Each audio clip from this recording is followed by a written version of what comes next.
My name is Evelyn Hart, and I am 28 years old. I was adopted when I was 5, and for more than 2 decades I have carried a truth many of you watching may already know.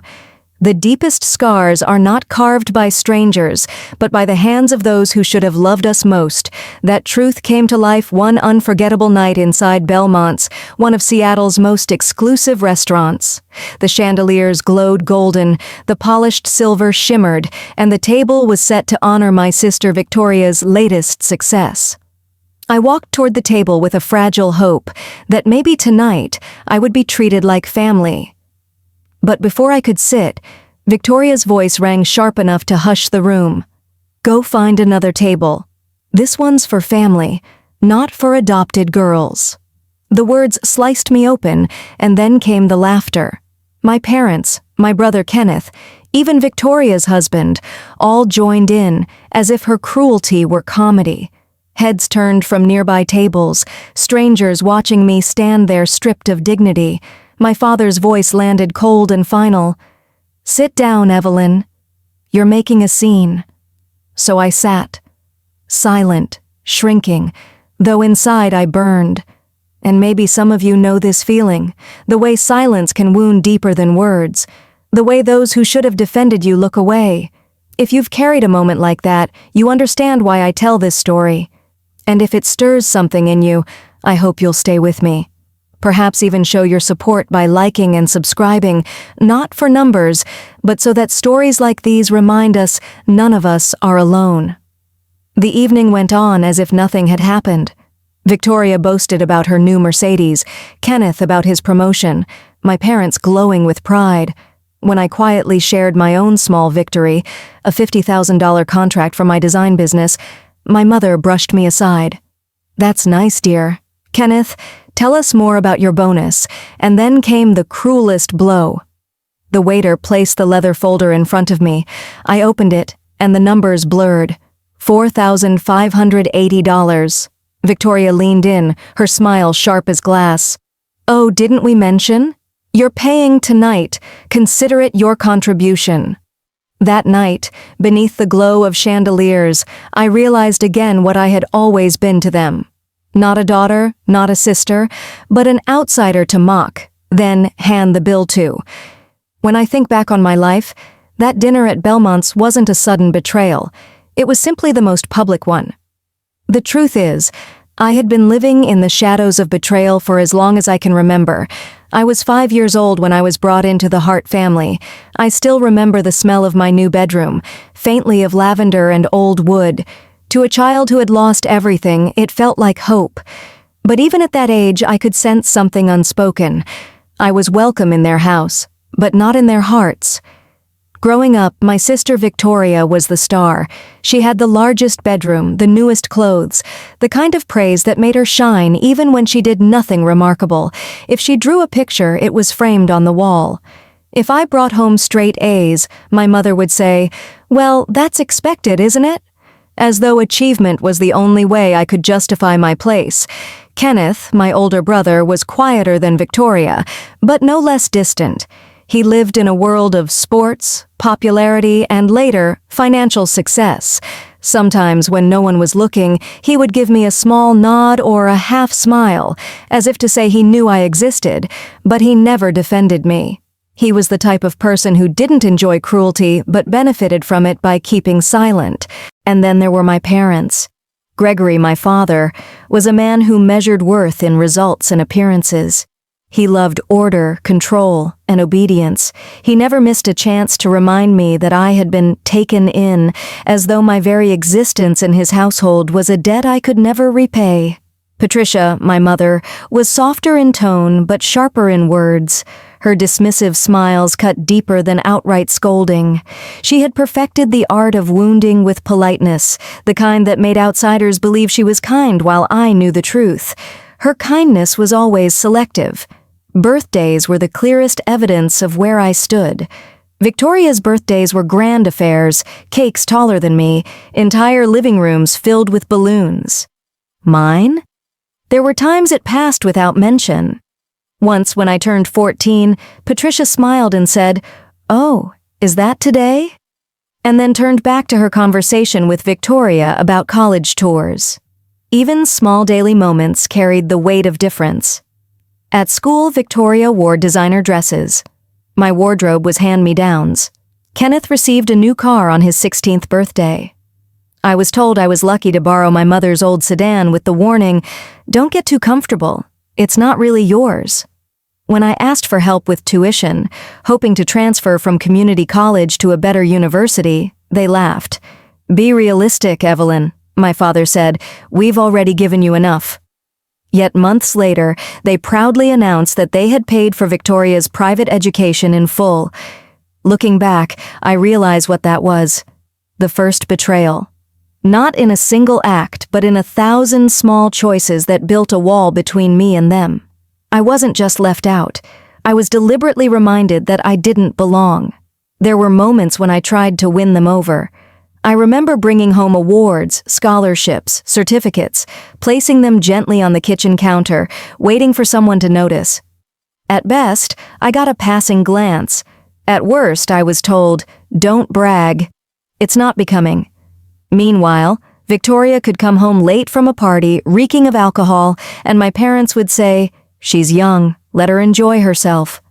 When I once missed curfew by 15 minutes after staying late to study at the library, I was grounded for 2 weeks. It wasn't just about being the adopted child, it was about being the constant reminder of what they considered charity. Every time I looked into my mother's eyes, I saw the unspoken words, "You should be grateful we took you in." And I was grateful at first, but gratitude cannot survive on humiliation. By the time I turned 20, I had learned to carry myself with quiet strength. I worked part-time jobs, saved every dollar, and built small pieces of independence where I could. Still, every family gathering pulled me back into the same role, the outsider tolerated, never embraced. So, when Victoria humiliated me at Belmont's, it wasn't new. It was simply louder, more visible. For 22 years I had endured what I now call the first betrayal, not one moment, but an entire childhood of being told in 1,000 subtle ways, "You don't belong here." And yet, I stayed. Because sometimes even cruelty feels safer than nothing at all. The dinner at Belmont's should have ended with that cruel bill. But life has a way of saving its sharpest knives for the very moment you think the bleeding is done. And then a voice cut through the noise. "Just a moment, please." The room fell still. It was my grandmother, Dorothy Hayes, standing slowly at the far end of the table. At 78, she still carried herself with the kind of dignity money couldn't buy and time couldn't steal. Her silver hair glowed beneath the chandelier, and when she spoke, even the waitstaff paused mid-step. "Sit down. All of you." My parents froze. Victoria rolled her eyes but obeyed. Kenneth checked his phone nervously, sensing the weight in the air. I sat with my breath caught in my throat. Grandma's eyes moved from one face to another before resting on mine. For a heartbeat, I saw something I had longed for all my life. Recognition. "I've been watching this family for years," she said, her voice steady but edged with disappointment. "I've watched how you treat Evelyn. How you've always treated her. And tonight you humiliated her in front of strangers." "Enough, Mother, really," Patricia began, her manicured hand waving in annoyance. "Be quiet." The command was sharp enough to silence even her. What came next shifted the ground beneath all of us. I'm 78 years old. I've spent the past months thinking about my legacy, where my fortune will go when I'm gone. And I've made my decision. Victoria's face lit with expectation. Kenneth straightened in his chair. My parents leaned forward, anticipation glowing in their eyes. They thought they knew what was coming. "I've had my lawyer draw up a new will," Grandma said, pulling a sealed envelope from her purse.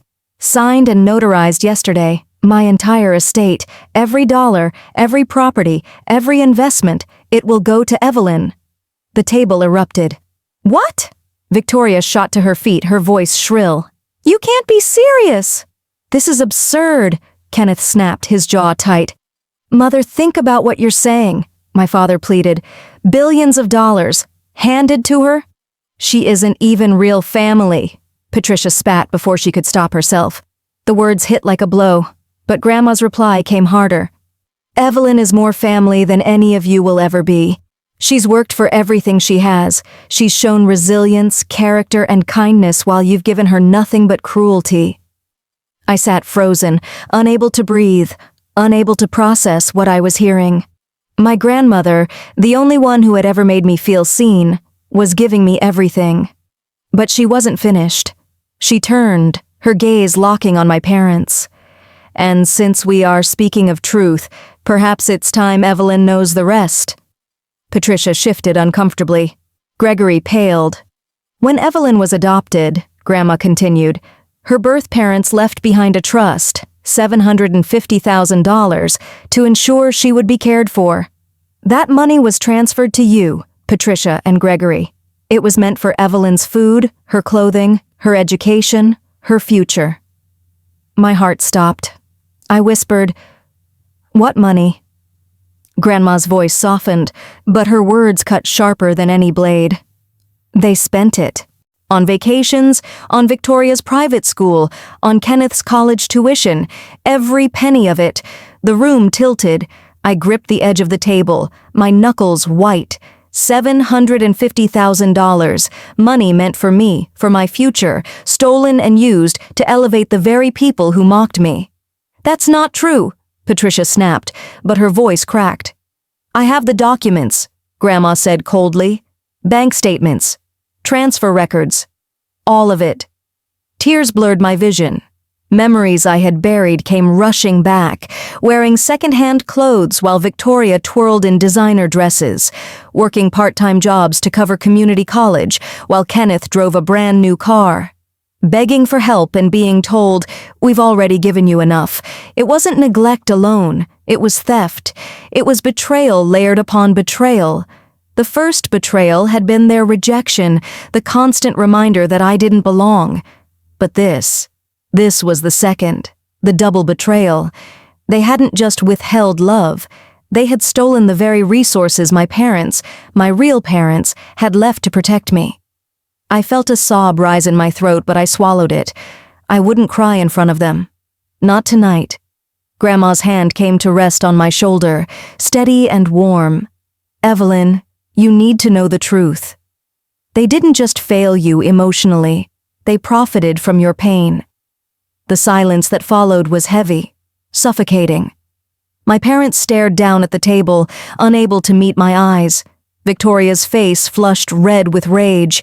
Kenneth's lips tightened, as if realizing for the first time how deep this went.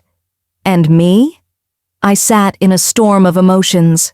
Anger, grief, vindication, and a hollow ache I couldn't name. For 22 years, I had wondered if maybe I was too sensitive, too needy, too much. Now I understood.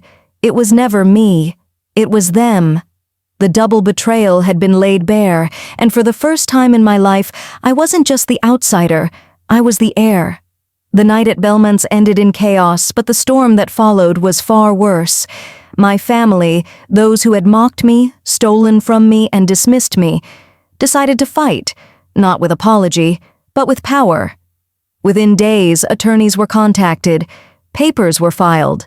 My phone began buzzing with calls, not of reconciliation, but of threats. Victoria left me a voicemail filled with venom. You think you've won? This isn't over. You stole what's ours and we'll burn you down to get it back. At first I thought it was just family rage, destined to burn out. But then the headlines appeared. Billionaire changes will, family cut out for adopted granddaughter. Overnight, my private humiliation became public spectacle. My name, my face, my story, all dragged into the light. Some strangers praised Grandma Dorothy for rewarding character over blood.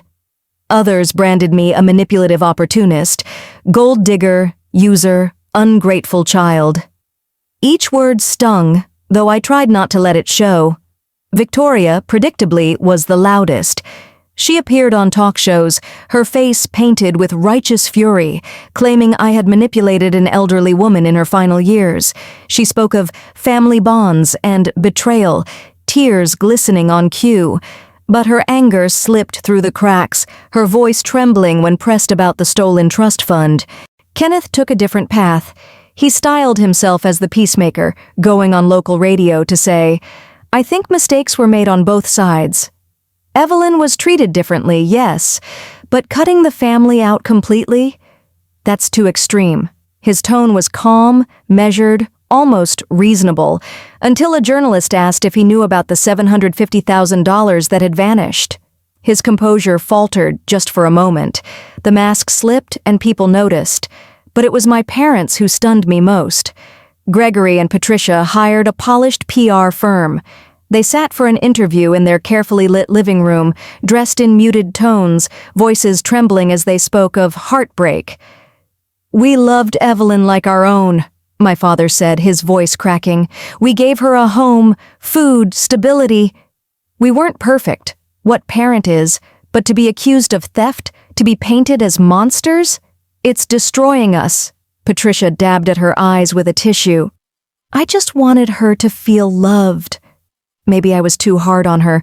Maybe I pushed her because I wanted her to be strong. But this is tearing our family apart. To an outsider, they looked like grieving parents. To me, they looked like actors reading from a script. Watching it from Grandma's estate, my stomach turned. For years, they had starved me of affection, of opportunity, of dignity. And now, before the cameras, they had the audacity to paint themselves as victims. I might have collapsed under the weight of it all if not for Grandma Dorothy. Frail though she was, her spirit blazed. She sat beside me as the interviews played, her hand covering mine. "Let them talk," she said. "The truth has a way of standing taller than lies. But Evelyn, you must be strong. They will try to break you because they know they can't beat me." And she was right.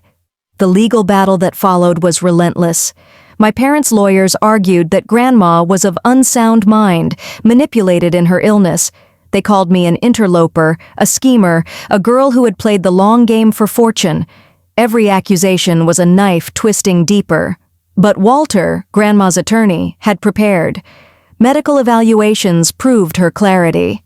Financial records traced the missing trust fund. Witnesses testified to years of exclusion and abuse. The more they fought, the more desperate they looked. Victoria's rants grew wilder. She posted on social media late at night, accusing me of witchcraft, conspiracy, even elder abuse. Each post only fueled the public's doubt about her credibility. Kenneth's calm facade cracked when reporters uncovered bank transfers tied to his tuition, money pulled directly from my trust. His quiet denial couldn't erase the numbers. And my parents, once so polished, began to fray under the spotlight. Patricia's trembling voice started to sound rehearsed. Gregory's insistence that every family has issues rang hollow against documented evidence of financial theft. Through it all, I felt the weight of every headline, every whisper. Nights were the hardest. I lay awake, replaying their words in my mind, wondering if strangers believed them. Wondering if perhaps, deep down, I had always been what they called me, ungrateful, undeserving. But each time doubt threatened to drown me, Grandma reminded me of who I was. "Evelyn," she whispered, "they took your childhood, your inheritance, your dignity. Don't let them take your truth." It was the first time I realized that truth itself was power, and though they tried to bury me in lies, I would not let them succeed. The battle lines were drawn, not just in court, but in the court of public opinion. And for the first time, I was no longer the silent child in the corner. I was the one with a voice. The day of the trial arrived, gray and heavy, as though the skies themselves knew the weight of what was about to unfold. I walked into the courthouse with my heart pounding, not from fear of losing money, but from the ache of standing against the people who should have loved me. The courtroom was packed. Reporters filled the benches, cameras waited outside. My family sat across from me, Victoria in a sharp red suit, her chin lifted in defiance, Kenneth in a muted tie, pretending calm, my parents whispering with their lawyers, their faces pale but determined. When proceedings began, their attorneys painted me as a manipulator.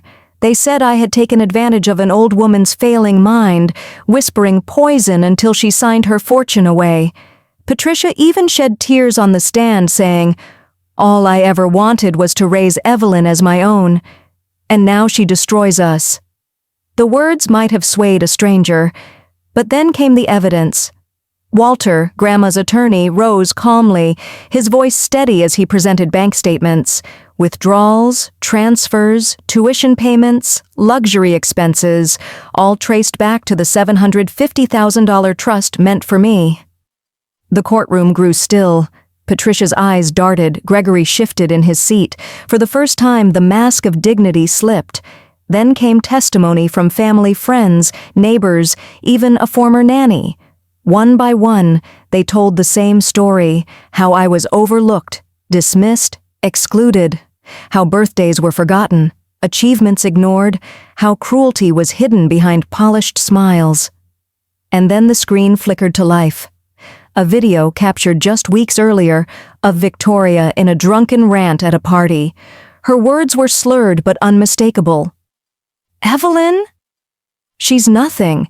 We used her money for years, and she still thinks she's one of us. Pathetic." Gasps rippled through the room. Victoria's face went pale. She shouted, "That was taken out of context," but her voice cracked, her composure gone. The judge raised his hand for silence. His eyes, stern and tired, moved from them to me. "This court finds that the will of Dorothy Hayes was executed with full capacity and intent. The estate rightfully belongs to Evelyn Hart. Furthermore, the evidence confirms the misuse of funds from her trust.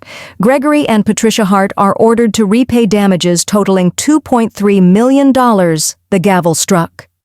For a moment, I felt nothing. No triumph, no joy, only the hollow echo of finality. Across the aisle, Patricia buried her face in her hands. Gregory stared at the floor. Kenneth sat stiff, lips pressed thin.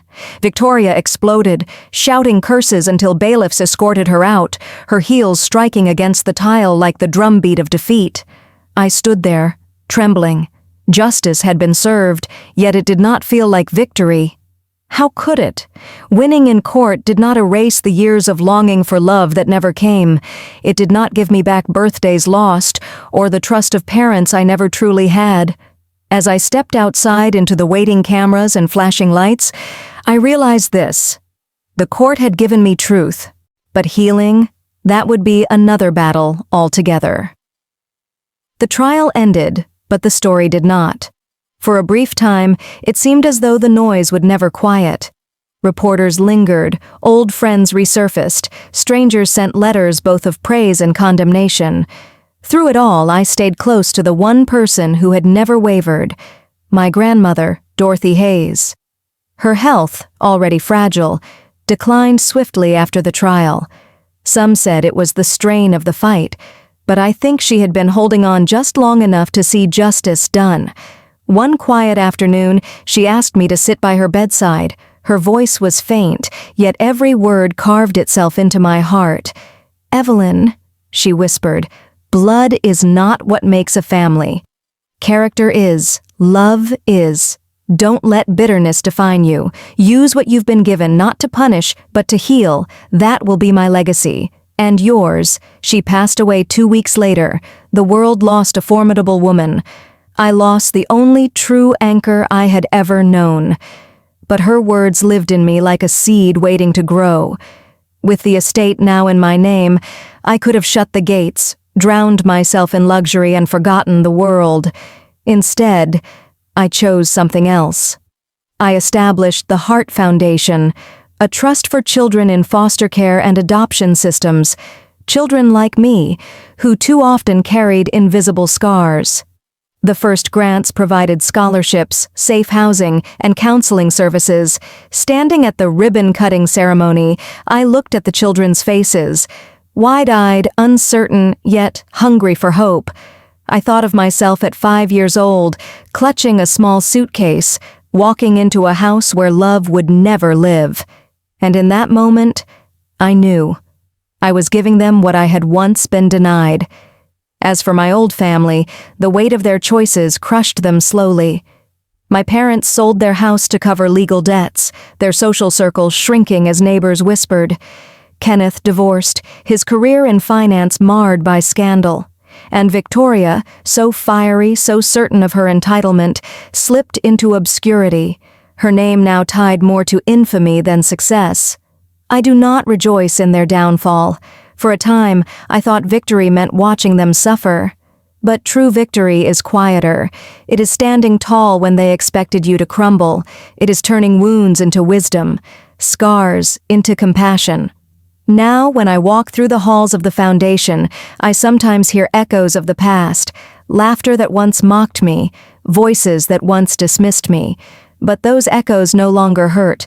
They remind me that family is not always where you are born, it is where you are cherished. And maybe that is the message I hope reaches you, whoever you are, wherever you sit tonight. If your own family once made you feel small, know this: your worth is not theirs to define. Family is not about who shares your blood, it is about who shares your heart. That is the lesson my grandmother left me, and it is the truth I now live by. And if this story stirred something in you, if it reminded you of wounds you've carried or strength you've found, I hope you'll share it. Leave a comment, tell your story, because someone else may need to hear it too. And if you wish to walk alongside more stories like this, filled with struggle, dignity, and hope, I invite you to like and subscribe. Not for me, but so together we keep these truths alive.